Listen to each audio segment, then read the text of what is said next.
जय हिंद साथियों, मैं सुभाष बिहारी, राष्ट्रीय अध्यक्ष भारतीय शोषित सेना।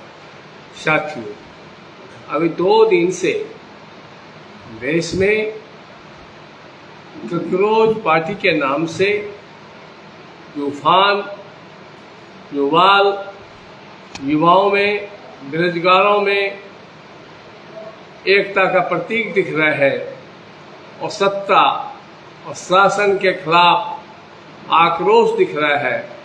इससे साफ जाहिर होता है कि बदलाव के मूड में युवा और देश के बेरोजगार तमाम जनता एक साथ खड़ी है। साथियों, समय समय पे सत्ता परिवर्तन होते हैं, लेकिन अवसरवादी लोग वही इधर से उधर और उधर से इधर आकर के अपना सत्ता सुख प्राप्त करने के लिए, शासन का और प्रशासन का सुख प्राप्त करने के लिए अधिकारी भी और नेता भी ऐसे लोगों को चिन्हित करके पहचानने की जरूरत है। चाहे वो किसी भी पार्टी से हो, दल बदल के रूप में जितने भी लोग आते हैं, उनको कहीं ना कहीं हम लोगों को नकारना होगा और किसी नए चेहरे पे भरोसा दिखाना होगा, क्योंकि इनके चेहरे पे भी वो भरोसा इन्होंने जनता का नहीं प्राप्त कर पाया। हम लोग पार्टी के भरोसे पे समय समय पे धोखा खाते आए हैं। इसलिए इस बार युवाओं के नेतृत्व को एक मौका मिलना चाहिए और युवा के साथ, बेरोजगारों के साथ, जिसको सरकार की जिम्मेदारी बनती है रोजगार देना, उनको सही दिशा देना, वह जब सही दिशा नहीं मिलेगा तो सत्ता के खिलाफ अपनी आवाज़ को बुलंद करेंगे। और जब आवाज़ बुलंद करने का कोशिश या प्रयास करते हैं, अपनी बात को रखने का गुहार लगाते हैं, तो शांतिपूर्ण धरना प्रदर्शन पर भी सरकार के पास अपना बल है। वो बल प्रयोग के माध्यम से, लाठी और डंडे, आंसू गैस के माध्यम से, ईडी और सीबीआई के माध्यम से अपने शासन पर काबिज रहना चाहते हैं। इससे निश्चित रूप से देश में एक ज्वालामुखी फटेगी और उस ज्वालामुखी में ऐसे नेताओं का, ऐसे नेतृत्व का नाश होना चाहिए और नए उदय के साथ एक नया चुनाव हम लोगों को करना चाहिए। हमने बहुत पहले भी आगाह किया था, हर 15-20 साल के बाद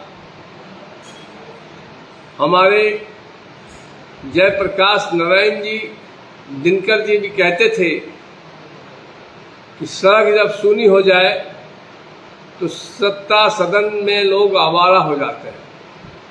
तो सड़कों पर जब हम लोग आने का प्रयास करते हैं, हमारे युवा, हमारे बेरोजगार, हमारे जरूरतमंद जब सड़कों पर आने का प्रयास करते हैं, तो सरकार उसे लाठी और डंडों से, आंसू गैस से दबाने का प्रयास करते हैं।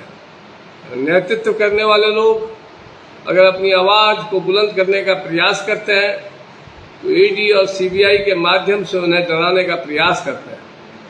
लेकिन नेता को भी अपने चरित्र और चेहरे में बदलाव लाना होगा। पहले नेतृत्व करने वाले लोग संघर्ष के पुजारी होते थे, अपने नीति और नियत से लोगों के बीच में अपनी पहचान बनाते थे।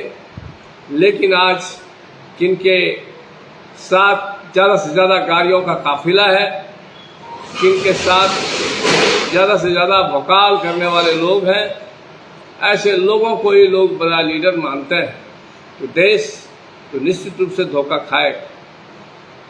सादगी जीवन में बहुत ज़रूरी है।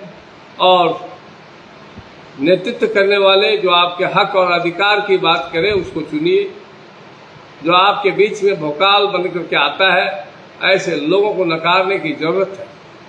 नेता का पुत्र अगर आपके बीच में आता है, उस नेता के कार्यकर्ता के रूप में जो लाखों लाख हजारों हजार लोग काम करते हैं, वो उनके पुत्र सुख के लिए नहीं करते हैं। यह एक प्रक्रिया है। जिसने जिस नेता के साथ काम किया है उस कार्यकर्ता को भी अवसर मिलना चाहिए। आज राज्यसभा में जिनके पास पैसा है वही जाएंगे। जिसने सामाजिक कार्य किया है, समाज को दिशा देने का काम किया है, उनके पास अगर पैसा नहीं है तो वो राज्यसभा नहीं जा सकते। विधायक बनने के लिए अगर उसके पास पैसा नहीं है तो वो विधायक नहीं बन सकते। तो ऐसे में हम जनता को भी बदलाव लाना पड़ेगा अपने सोच में, अपने विचारों में, और युवा नेतृत्व को एक मौका देने की ज़रूरत है। और यह देश तभी बदलेगा जब युवा नेतृत्व अपने हाथ में कमान लेंगे। सोशल मीडिया का युग है। डिजिटल इंडिया के नारा में हम लोग को गुमराह होने की ज़रूरत नहीं है। आज युवा के हाथ में सत्ता चाहिए और सत्ता देना भी चाहिए। अवसर सभी को मिलना चाहिए और तभी मुझे लगता है ये देश का रक्षा हो पाएगा। देश में रहने वाले लोगों का स्वाभिमान बच पाएगा। देश में रहने वाले लोगों का भाईचारा बच पाएगा। इसलिए आज युवा को एकत्रित होकर के आगे आना चाहिए और हमारे जैसे तमाम कार्यकर्ताओं को युवा का मनोबल बढ़ाने के लिए उसके साथ कदम से कदम मिला करके उनके मनोबल को बढ़ा करके उनको विजय भवों का सम्मान और स्वागत करना चाहिए। जय हिंद, जय भीम, नमो बुद्धाय।